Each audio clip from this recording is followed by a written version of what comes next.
ఇప్పుడు మనిషి అడుగులు అక్కడ పడబోతున్నాయి.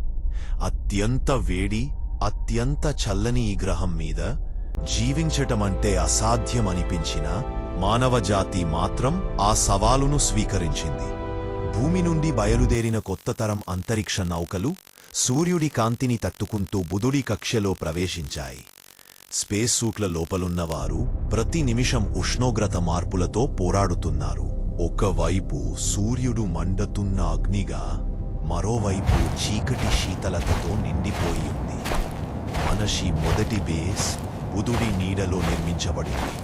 తాపన నుండి రక్షించేందుకు దాని గోడలు ప్రత్యేక పదార్థాలతో తయారయ్యాయి. సూర్యుని కాంతిని విద్యుత్తుగా మార్చి ఆ శక్తితో జీవన వనరులు సృష్టిస్తున్నారు. దీవే వారి ఆశలు. ఇంత మూరలే నీటి బలవేముండు భూమి మనిషిని తాపన నుండి వెంటనే ఛిద్రముంతో తయారించి పట్టింది. మానవ నుండి బయలుదేరిన కొత్త తరం అంతరిక్ష నౌకలు సూర్యుడి నీడలో నిర్మించబడింది.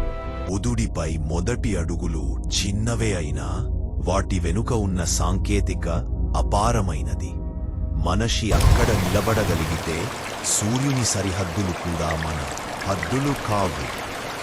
బుధుడు మన ధైర్యానికి మొదటి సాక్ష్యం.